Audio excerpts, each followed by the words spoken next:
The Broad Fork Shimmy by Jess Williams.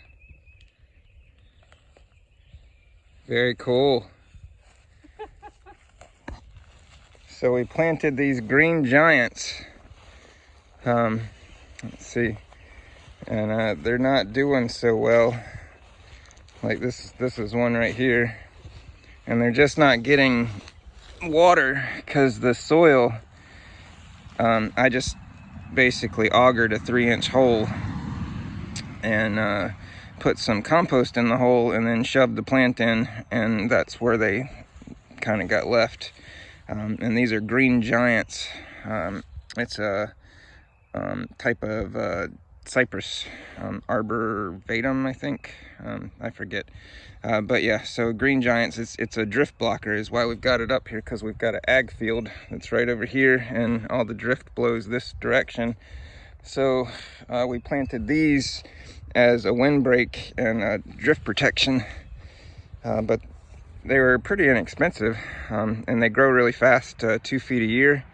And but we're just trying to take care of them basically. And yeah, we just kind of planted them to spur of the moment, you know, not really intense as I described, just basically plugging a hole, putting some compost in and shoving the plant in. So I mean, it's kind of expected that they weren't going to do well because this soil's already really bad. I mean, all we've got is poplar coming up that are meant to decompact the soil for our more evolved plants in the forest.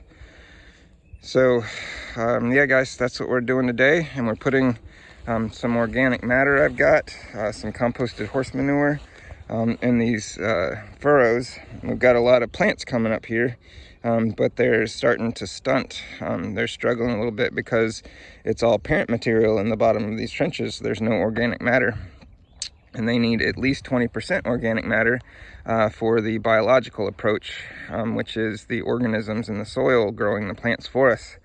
So without that 20% moisture, or 20% organic matter and 40 to 60% moisture, we can't grow plants. So that's what I'm doing today, guys. We're just going to broad fork a little bit and put some organic matter down in a preparation for the rain that's coming. So very excited about this rain, but the swales or furrows, whatever you want to call them, are holding moisture really well.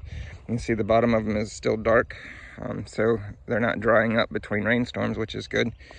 But yeah, I am expecting this to basically create residue. Is the whole point of putting these swales in, is to collect water, to slow it down and sink it into the water table for the plants, the ecology, and to get organic matter into these furrows so that we can have a point of residue accumulation. So as all the debris here dies out and falls down and the wind blows it one way or another, it's going to accumulate in these energy convergence points, I guess you'd call them, where, you know, energies move and settle in. So that's our goal, guys, is we want to create kind of this channel for organic matter to accumulate in, just like you see the ditches out here next to the road. It's the same concept, really.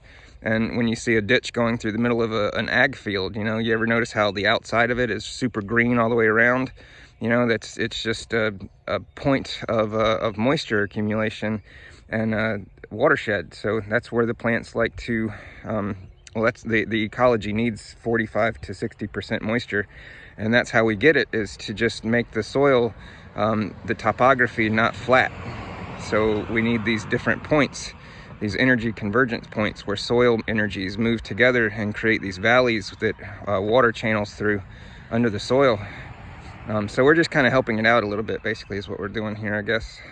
But yeah, so I hope you guys are doing well. This is Tom and Jess at Whistle Stop Wonderland in Atkinson, North Carolina.